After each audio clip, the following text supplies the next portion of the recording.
let's do this. Yo hablo español, pero por pereza, inglés. En el transcurso de la plática voy a necesitar 6 voluntarios. Así que vayan alistándose, por favor. No van a tener que ser mucho, pero sería mucho mejor que tenga yo 6 voluntarios, okay?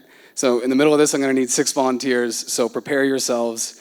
You'll know when, and hopefully I'll get 6 people up here, okay? When Carol asked me to come do this, she just said, can you come talk about Bitcoin mining? So that's what we're going to do today, okay? Slide. So this is a look at Bitcoin. I'm not sure how familiar everyone is with Bitcoin, but this is kind of what Bitcoin looks like. It is the intersection of a community, there you have the people. It's the intersection of electricity or energy. It's also probably the new form of money in which many people are going to adopt around the world if they haven't already, the dollar sign. And then finally what we're going to be talking about today is the miner. This thing up here is a miner, and you'll see later I tried to draw one of these and everyone should laugh. So there you go. The miner, and that's what we're going to be talking about today. Slide. I have this here to kind of emphasize how important Bitcoin is. Bitcoin, and this was put up a couple days ago, but I think it still holds true. Bitcoin is 53% of the overall cryptocurrency market cap.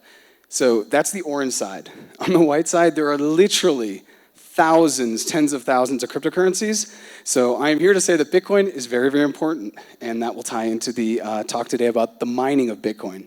Slide. Like I said before, today we're going to talk about Bitcoin mining. So let's get into that. Before we go, how many people here, and you can just raise your hand, know what Bitcoin mining is? Oh, sweet. Okay, good. So that's more than I expected. I love to see it. Slide. This is a little graphic that I created. This is based nothing off just my opinion. This is not based off any data. Maybe it should be. But the big white circle, as you can see, those are the people that are into crypto. And then we already talked about, at least for market cap, Bitcoin's about half of that. So there's the black circle. Then there's the people that understand Bitcoin mining, which seemingly is a lot of people in this room, which is the little gray circle, and then the people who work in Bitcoin mining, and I actually happen to be one of them, and I feel very humbled to be able to say that. Slide. And just in case you couldn't see it, this is something one of my coworkers told me to put up. Here I am in Bitcoin mining. So, slide. A lot of people don't think about Bitcoin mining nearly ever. For a lot of people, it is the little elephant in the room. It is something that is an afterthought when we think about crypto, Web3, NFTs, DAOs, everything that we've been talking about. But I'm here to say that, slide, it is in fact the elephant in the room. It is the big elephant in the room. It is the thing that maybe we should be thinking about a little bit more because of how important it is to Bitcoin. Slide.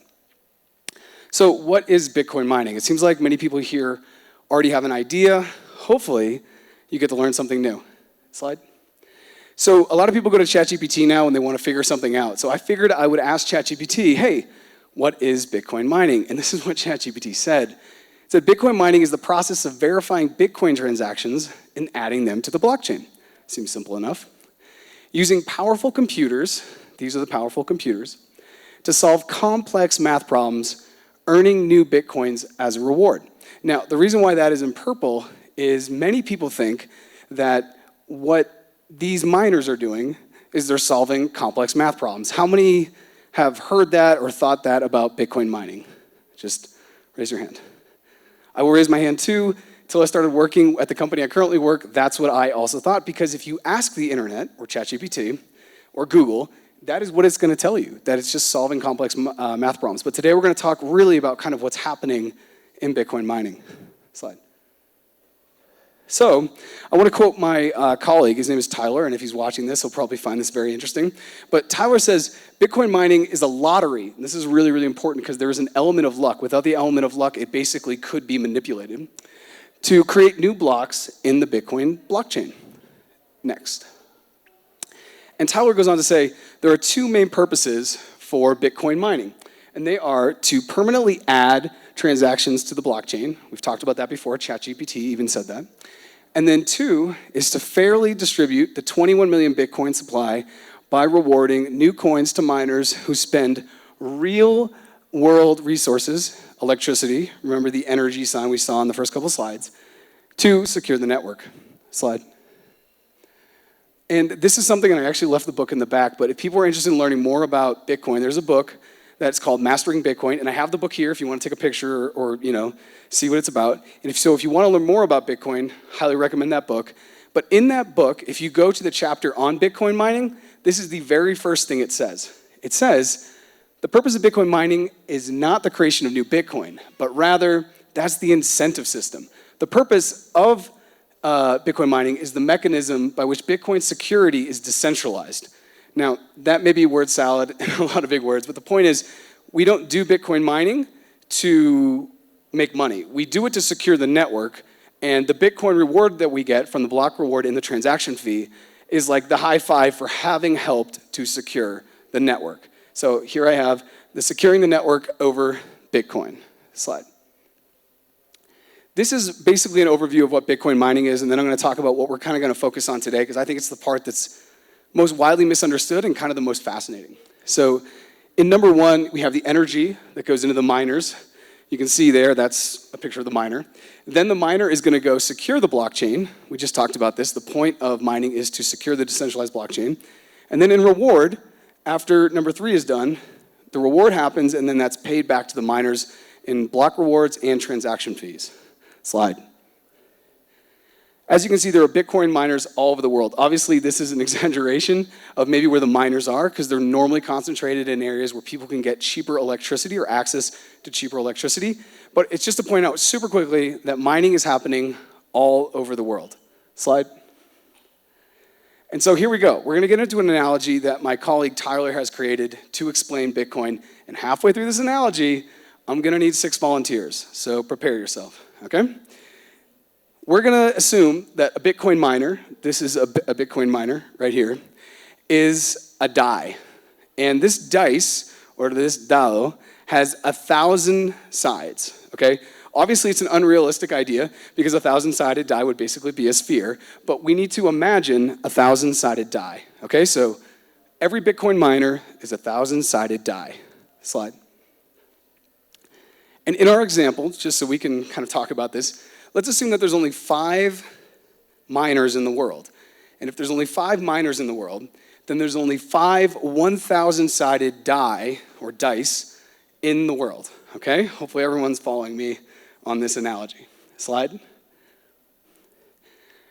6 volunteers needed. Who's coming up? You do not have to talk. I just need you to come up and help me out. So come on up, please.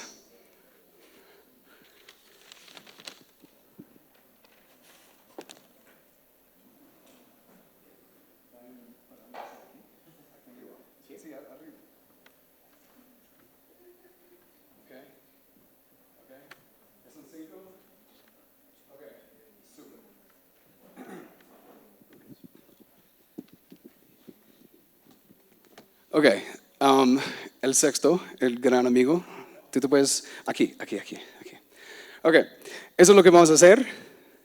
Ya eres un miner, o un ASIC, o en este caso, eres un dado de 1000 lados. Esa es la analogía que tenemos. Vayan poniendo eso, por favor. Ya tenemos los 5, ¿no? Cada uno básicamente es un dado, ¿no? Y al final tenemos nuestro amigo, el sexto, el node. Vayas poniendo eso. No sé si está, bueno, pásate más aquí para que, eso. Ok, cool, slide. Ok, como ustedes ven, ustedes son los 5 dados de 1000 lados. Ok, de 1000 lados. Es imposible, obviamente sería ya esférico. Ahí vamos. So, you guys are the 5 miners, which are the 1,000-sided die, and we have our node. We're going to get into you. You're very important. Okay, cool. And what you guys are going to start to do is, slide. Okay, cool. This says you're going to roll a number less than 10. Now remember, there's 1,000-sided dies, and you want to get a number that's less than 10. Un número que sea menos de 10. Okay, so that's 1% odds. All right, so those are the miners. Okay, and this is what you're going to do now. Take one. Okay, no, don't open it. No lo abran. Ahí va. Okay. so then what we're gonna start to do, slide. Uh-oh. Okay, so don't open, no vayan abriendo aún. Right now, you guys are the dice. We're rolling you, okay? You don't have to do anything, you don't have to dance, but just imagine we're throwing dice, okay? And the idea is to get a number less than 10, okay? So right now you guys are die and you're rolling. Okay, slide. Winner. We have a winner. Why don't you guys go ahead and open up and take it out and show it to here. I know you can't see the numbers because there's black writing, but show the number. Just show it. Okay, perfect. Show it. Show your number. Okay, perfect. All right. Slide. These are your numbers, okay? So who won? She won. She had the number that was less than 10. And this is all that Bitcoin mining is. That's it. You're not solving complex math equations. You are just rolling dice, basically. Obviously, this is an analogy, until someone gets the number that basically the algorithm is looking for, okay? Now, I need you to stay here for a second because we need to talk about him, but he's coming up, okay? Okay, slide. Okay, so this rolling process takes about 10 minutes, and we're gonna get into why it takes 10 minutes, right? To basically create a block. Slide. And remember, there are miners all over the world doing this, not just the 5 of you, okay? Slide. And, we're getting into the difficulty adjustment, okay. As more miners come online, so say I join you, and I start rolling dice, we have to increase the difficulty, so that way, we still get to about 10 minutes. But if he and I leave, the difficulty would get easier because there's less people. So as more people come online, as there's more miners, the difficulty level increases, okay? We're gonna get to you. You're very special. I'm sorry we haven't paid you any attention. Okay, go ahead. So as we've seen, the Bitcoin miner says, I guess the solution. O sea, yo adiviné la solución correcta, okay? Then we're gonna put the transactions in, and then they're gonna go out to the network, and we're gonna get to my man over here, the node. Slide. Now, we're gonna get into what the node does, but this is the most important thing about Bitcoin and why it's so brilliant. To solve this is very, very difficult, and you need a lot of computers. But the brilliance of it is once it's solved, you can easily see who won. So you have to create an equation that is really, really difficult to solve, but is super easy to verify, and that is not easy to do. So the node, Mr. Node, he can easily look and say, you won. That is the beauty of the node. We'll go to the next slide. So the miners confirm transactions, they secure the blockchain, they fairly distribute the new Bitcoins, and the most important thing that the node does is he looks, winner, and it should be that quick, okay? Okay, thank you guys so much for coming up. Thank you. Oh yeah, let's give him a round of applause for the volunteers. Round of applause. Un aplauso para los voluntarios, por favor. Thank you, my miners. Gracias, mis miners.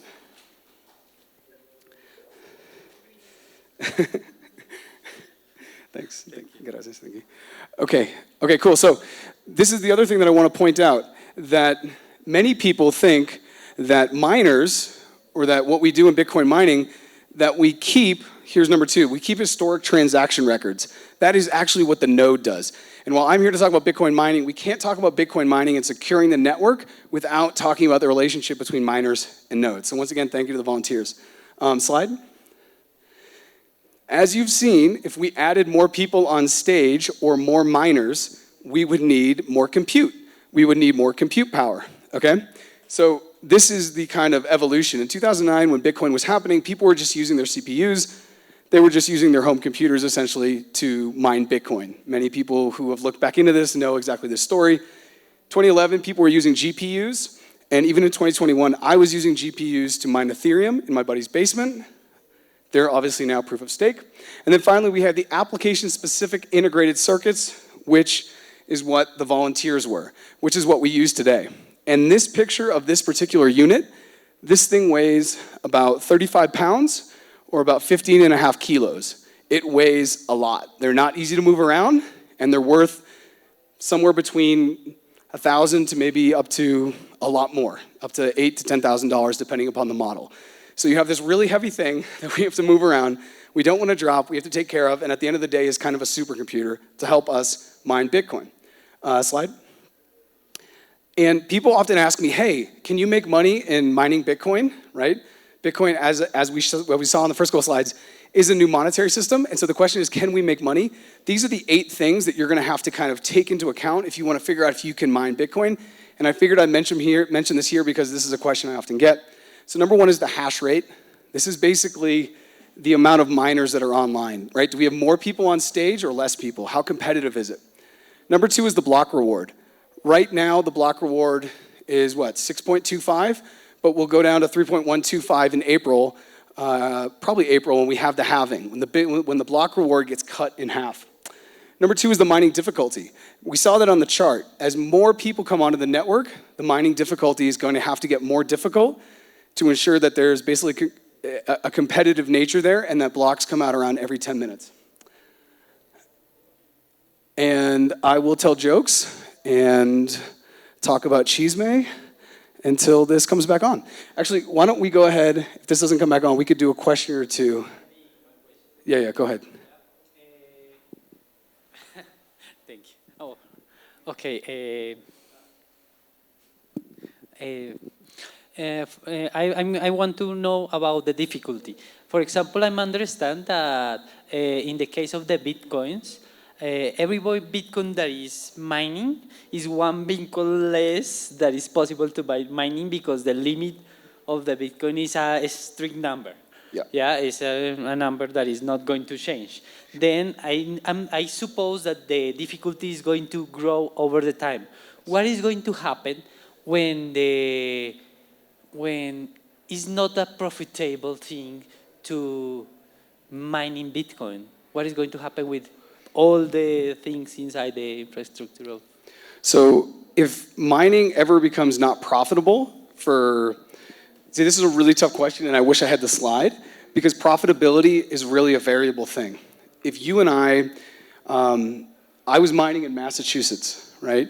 And that had 22 cents a kilowatt, which is not profitable. It's actually impossible, but I was doing Ethereum. I could not do Bitcoin in Massachusetts with that energy cost, right? So it really has to go, can you go back a slide, or 2 slides? Keep going. Back. Oh God, okay. Anyways, it all depends on, here we go. Okay, so as the difficulty increases, right? So the difficulty is gonna increase. You need to reduce other costs, or honestly, the whole market's just gonna grow. So as the difficulty increases, you're just gonna have to bring more miners online. Right now is a really interesting time because the profitability is okay for miners, but it really is all about your energy costs, and it's also about Bitcoin price plays a huge part, right? And then one of the other things is the power consumption. Every machine has a different efficiency, so you want the most efficient products to be mining your Bitcoin. I'm not sure if I'm answering the question, but there's no kind of like straight answer, and that's why I really wanted to show this. Yeah. So yeah, power consumption, how much each miner uses, the pool fees, if you're using a pool, if you're in a mining pool, sometimes there's gonna be a fee associated with that.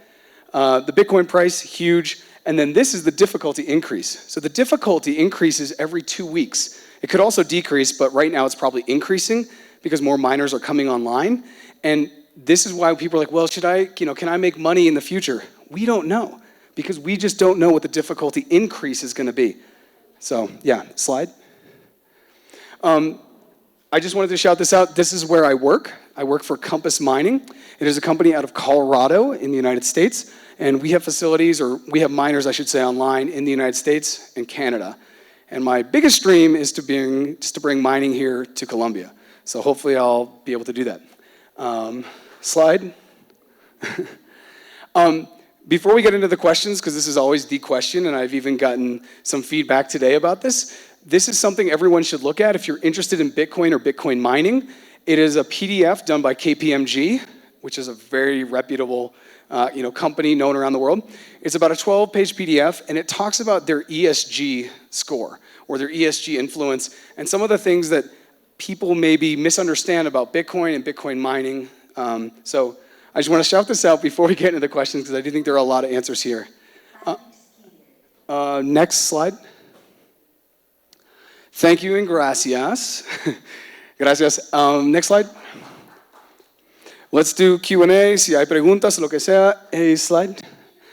And this is my LinkedIn. If you want to follow me there, I put up content all the time with the guy in the back. His name is Grant. And we're constantly putting up content about Bitcoin, Bitcoin mining, crypto, and other stuff. And this is my website. I got this the other day because it seemed appropriate. So if you want to learn more about what I'm up to, this also has Compass Mining's website. Go ahead and check that out, bogotabitcoin.com. Gracias a todos por eso, gracias a los voluntarios. Y bueno, si hay preguntas, por favor.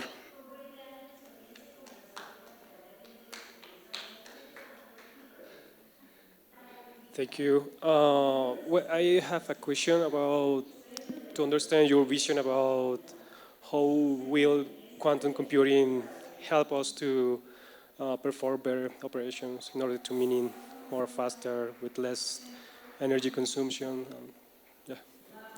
Yeah, this is a great question. This is about how quantum computing is going to impact Bitcoin mining. This is a conversation that's very much top of mind. As we were talking about, and I think you were the node, but as more people get on stage, the difficulty is going to increase. You're going to need more dice, right, to try to win the game, right? Quantum computing could definitely change that. The question I get most is, will quantum computing break the blockchain? And there's nothing that we've seen now that brings me to that conclusion or anyone in the space. But we're going to see.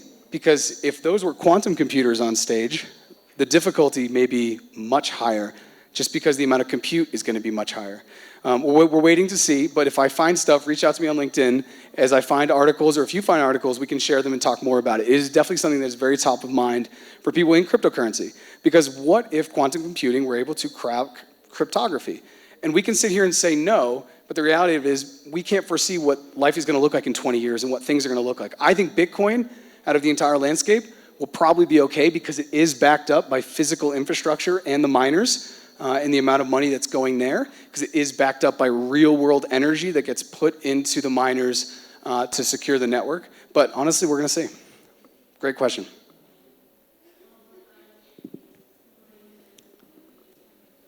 La ganadora. La ganadora, sí. ¿Las granjas solares de paneles solares afectan positivo o negativamente dentro de la minería de Bitcoin? Los paneles solares. Sí. Okay. Bitcoin needs energy, right? And one of the things that I think is most misunderstood about Bitcoin is where that energy comes from. And there has never been an industry, I'm sure there has been, but I'll make this statement. There's never been an industry that's so incentivized to find cheap electricity, ever. And so a lot of Bitcoin, and I believe this is going to be recorded, people may hold me over the coals for this, that is fine. I believe the number is somewhere around 60 to 62% right now of Bitcoin is, the energy is renewable.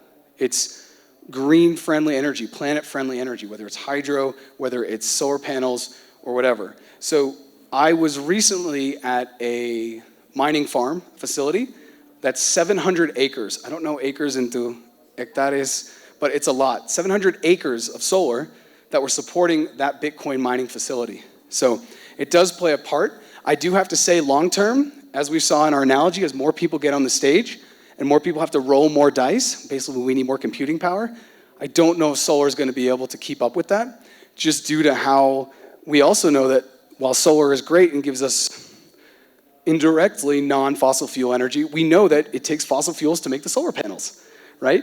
So there's kind of a catch-22 or a conundrum there, but definitely there are many mining rigs and mining facilities that are supported by solar in the US, across the world, for sure.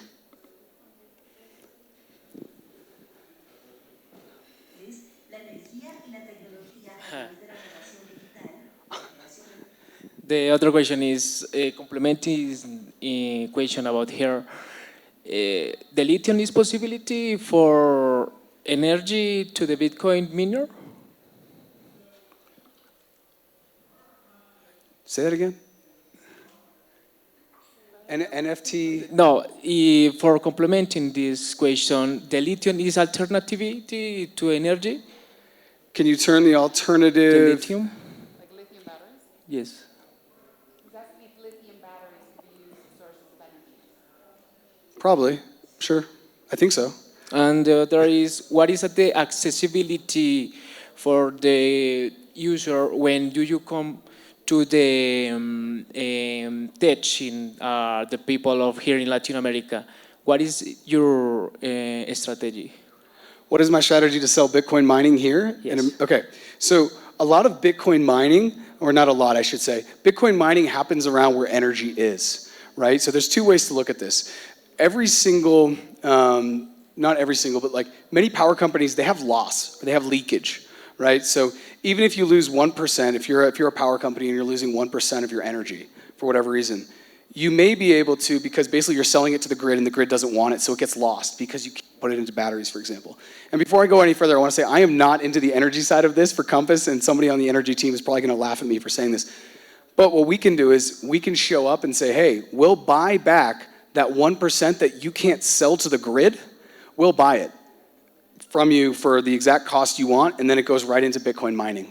The other thing that Bitcoin mining is doing, and I need to read up a little bit more about this, but Bitcoin mining is making it profitable to bring energy to places on the planet where before there was no reason to put up power lines and bring a grid to people in rural areas. There was an article that recently came out and it was talking about how in some of the rural areas in parts of Africa, they're convincing people to, hey, let's bring energy out here. We can mine Bitcoin to almost make it quasi-sustainable, bring energy to the local people, and let's do that. Because right now the energy companies most energy companies are private, and if they're nationalized, there's other issues there. They have no incentive to bring $5 million worth of equipment to 300 people or 200 people. It just doesn't make it economically viable. Okay, thank you and gracias.